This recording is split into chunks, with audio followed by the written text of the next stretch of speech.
They moved into what looked like a picture-perfect neighborhood. Manicured lawns, quiet nights, and smiling neighbors. But beneath the surface lurked a dark secret. A rogue group posing as HOA enforcers, armed with fake badges and brutal intentions. When their teenage son stood up to them, they shattered his body in a savage ambush. What they didn't know? That attack would trigger a storm that would tear their whole operation apart. This isn't just a story of justice. It's a fight for truth in the face of a terrifying suburban lie. The sun filtered through the tall oaks as the moving truck pulled away, leaving behind a fresh start and a quiet street that looked like it had been plucked straight from a postcard. Colonial-style homes with manicured lawns lined both sides, each one practically glowing under the golden afternoon light.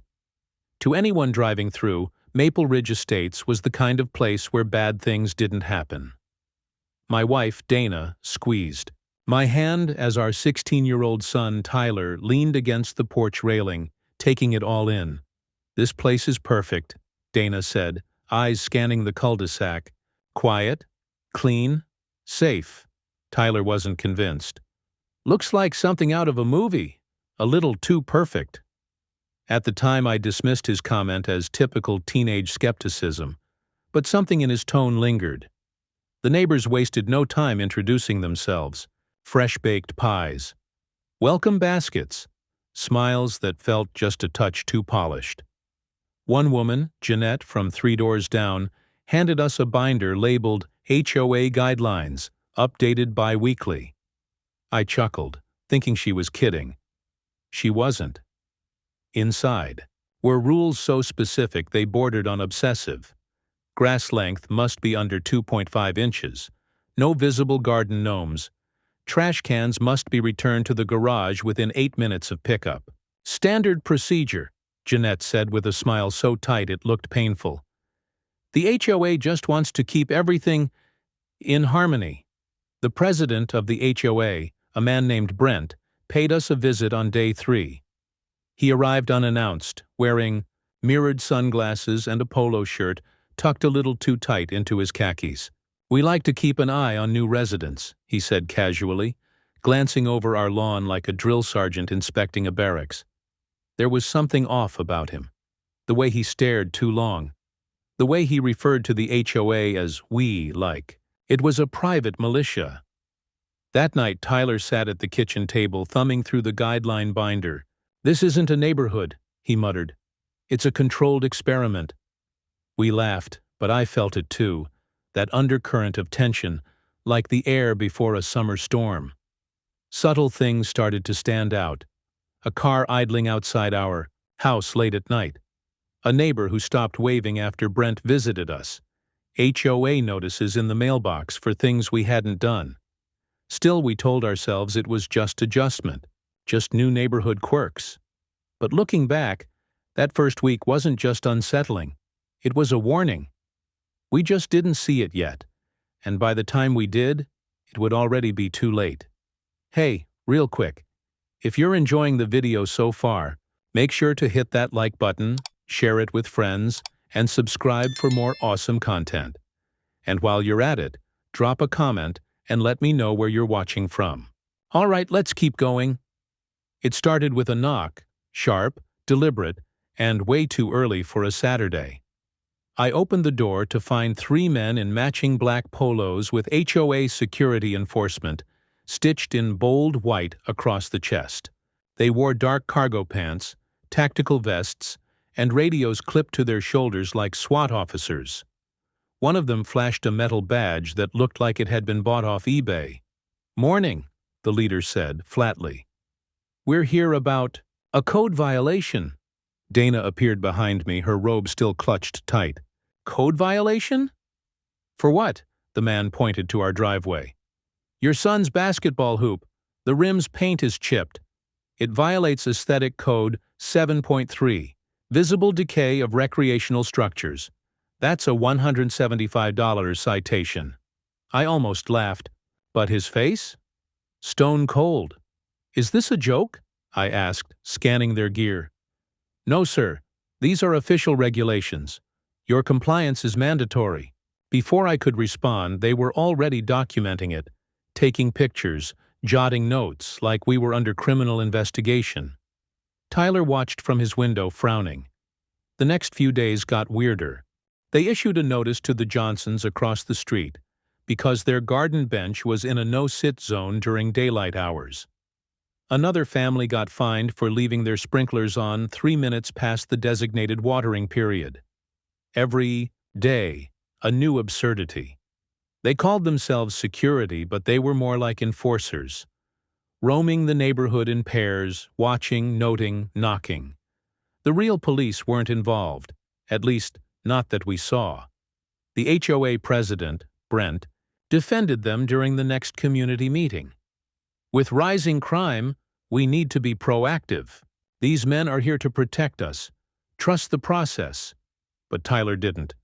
These guys aren't legit, he said one night, pulling out his phone. They're not in any database. Their badges don't match any state or municipal security. I checked. You've been digging into them? I asked, surprised. He nodded. I've also been filming them. Watch this. He played a clip of one enforcer yelling at an elderly man for a crack in his sidewalk. Voice raised, hand resting on what looked like pepper spray. Tyler leaned in, whispering like the walls could hear. They're not here to keep us safe. They're here to keep us scared, I wanted to argue. Say he was just being paranoid. But I couldn't shake the feeling that he was right. The next morning we found a warning on our porch, scrawled in red marker. Stop filming. Final notice. We hadn't even seen who left it. But Tyler had. And what he caught on camera would change everything. It was just past midnight when Tyler slipped out the back door, camera in hand. He'd been hearing noises, low voices, metallic clicks, the shuffle of boots on gravel. He didn't wake us. He never did. He was determined to catch the so-called security in the act. From his upstairs window, he'd seen them, 2 of the enforcers creeping into the neighbor's backyard with flashlights dimmed and faces masked. The shed door rattled, barely, audible over the wind, but enough to get Tyler moving. He wasn't reckless. He was smart, precise. He kept to the shadows, phone recording, his breath shallow as he closed the distance behind the hedge. The camera's night mode captured everything. One of the men forcing the lock, the other whispering, "Grab the leaf blower, that'll sell quick." Then Tyler made the decision that would change everything. "Hey," he shouted. "You're on camera, drop it." There was a beat of silence, then chaos. The taller one spun and charged, flashlight smashing into Tyler's temple. He went down hard, but the phone stayed rolling. The screen shook wildly as heavy boots crushed the grass. Then came the sound. Sickening thuds, one after another. Fists, knees, steel-toed boots. Tyler screamed once, then silence. We didn't know until the police knocked at 2:13 a.m. A jogger had found Tyler crumpled in the neighbor's yard, bloodied and unconscious. Paramedics said he had 26 broken bones, fractured ribs, shattered wrist, a punctured lung. He'd been left to die. I barely remember the drive to the hospital. Dana sobbed in the passenger seat. I gripped the wheel like it was the only thing holding me to the earth. At the ER, they took him straight to trauma. Hours passed before we were told he'd live, but the road ahead would be long. When the footage was pulled from Tyler's phone, even the officers watching it turned pale. But by then, the enforcers were gone. Vanished. No trace of the black SUVs they used. No digital footprints. The HOA claimed ignorance. Brent's exact words were, "We've never employed outside security. I don't know who those men were." That was a lie. I could see it in his eyes. "They wore HOA badges," I snapped. "They handed out citations under your authority." Brent simply smiled. "Anyone can print a badge." The police opened an investigation, but without names, without records, progress was slow. Meanwhile, neighbors who once waved now avoided eye contact. No one wanted to talk. No one wanted to be next. In Tyler's hospital room, I watched him sleep under layers of bandages and machines, and something inside me snapped. This wasn't about rules anymore. It was about power, control, and now, revenge. I didn't know who those men were yet, but I was going to find them, and I was going to make sure they never laid a hand on anyone again. In the sterile silence of Tyler's hospital room, I made a vow. This wasn't going to end in silence like the HOA hoped. While Dana sat at his bedside, holding his hand through sedated stillness, I cracked open Tyler's laptop and dove headfirst into the rabbit hole. The footage Tyler captured was grainy but clear. Their faces, two of them, momentarily exposed under flickering flashlight. One had a faded skull tattoo curling up his neck. The other, a thick scar cutting through his eyebrow. I scrubbed the video frame by frame and froze on a clear shot. Gotcha. Started asking around, gently at first. A few neighbors leaned in close and whispered things they'd never say out loud. They scared my kids for leaving a bike on the lawn, threatened to tow our car for unauthorized window tint. I never believed they were real, but who wants to be targeted? One neighbor, Art, a retired veteran, pulled me aside. "They ain't cops," he said bluntly. "Those tactics? That gear? That's intimidation, not enforcement. I took a photo of their SUV a few weeks back. Plates came up unregistered. I nearly dropped the phone. I ran the tags through a friend who worked dispatch in the next county. No match. The vehicles weren't in any system. No VINs, no insurance, not even registered to a dealership. But it got worse. The deeper I went, the more the illusion cracked. The HOA's financial statements, public record, thankfully, showed no payments to private contractors. No mention of security enforcement. These men weren't hired. They had inserted themselves, ghosts in fake uniforms. Then came the breakthrough. Tyler's video had been uploaded to a private cloud he used for gaming. I dug into the metadata and cross-referenced the facial shot. Through a reverse image search. Bingo. Calvin Rourke. Former cop. Dishonorably discharged 5 years ago after a violent misconduct scandal involving excessive force. Charges dropped after a plea deal. Since then, radio silence. No known employment. No known address until now. He was one of the enforcers. I recognized the scar instantly. So why was a disgraced ex-officer terrorizing a quiet neighborhood behind? A fake badge? And how many more like him were out there? I printed everything. Photos, records, screenshots. A web was forming, one thread at a time. And at the center? Brent, HOA president. The man who claimed he didn't know anything. I looked at the photo of Rourke again, this time next to Brent at a community barbecue from last year. Shoulder to shoulder. Laughing. He knew. They all did. And if they thought Tyler's broken body would scare us into silence, they were about to learn what real fear looked like. Tyler's doctor gave the green light to speak again. A whisper rasped through bruised ribs and cracked teeth. But it was enough. "They'll come back," he said, blinking through a haze of pain. "They think they got away with it." He was right. And this time, we'd be ready. Detective Mason, one of the few who actually gave a damn, leaned over our dining table, eyes scanning the printouts and video stills. "You've built a case stronger than what we get from some informants. Sure you're up for this?" I nodded. Dana, surprisingly composed, just asked, "Will they be arrested on the spot?" "If they take the bait," Mason said. "We'll be waiting." The plan was simple. We'd post in the neighborhood forum. Subtle. Believable. "Tyler's finally coming home Friday night. Thanks to everyone who supported us." And like clockwork, a burner account commented, "Glad he's okay. Some people just don't follow the rules." That was them. No doubt. We rigged the house with hidden cameras. Mason had 2 plainclothes officers disguised as utility workers parked nearby. I parked my car down the street, leaving the driveway wide open, like an invitation. Friday night came. Rain slicked the pavement, casting long reflections under the street lamps. The house was dim, silent. Then, at 11:47 p.m., a black SUV rolled to a stop. My heart kicked into overdrive. Two men stepped out. I recognized Rourke immediately. Same swagger, same dead eyes.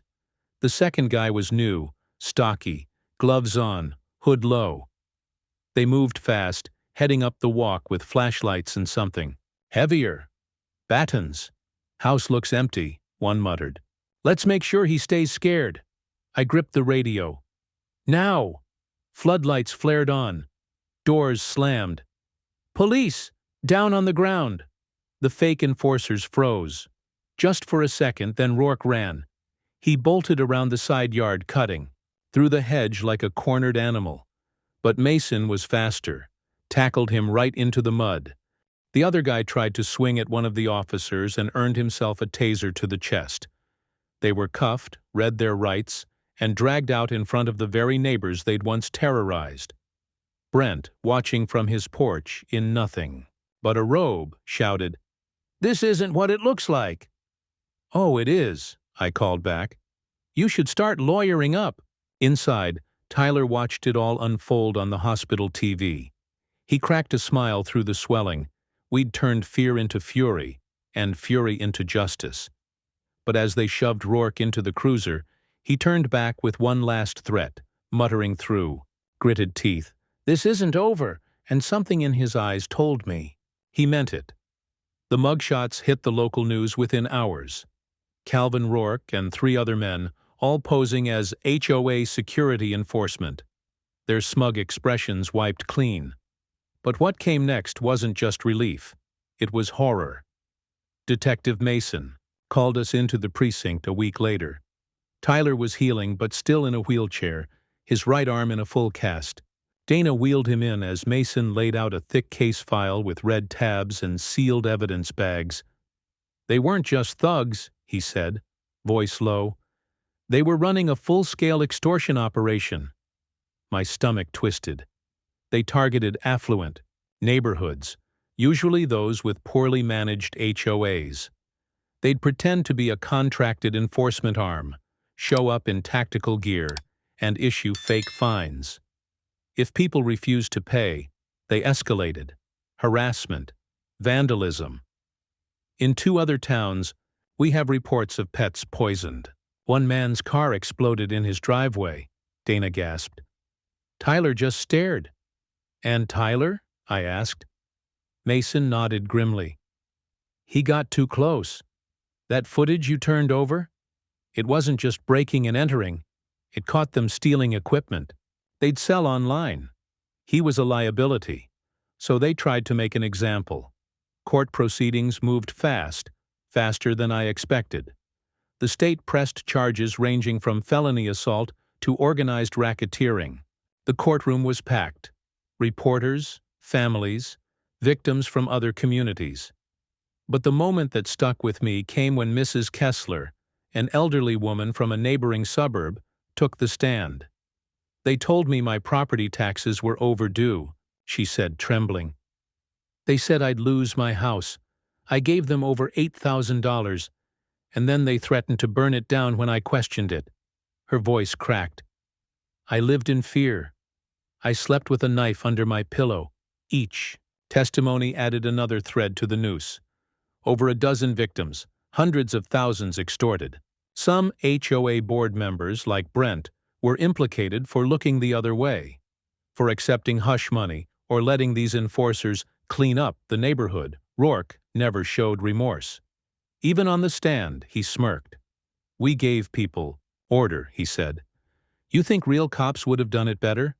But the jury didn't buy it. Not after watching Tyler's footage, played in grim silence. When it ended, the only sound in the courtroom was Dana's quiet sobbing. The verdict: guilty on all counts. As they were led away in chains, Rourke glanced back again, his eyes burning with rage, not regret. The judge slammed the gavel, sentenced. to life without parole. And just like that, the nightmare that had gripped our family, and dozens of others, was over. Or so we thought. The final day of sentencing felt like the conclusion of a long, brutal war.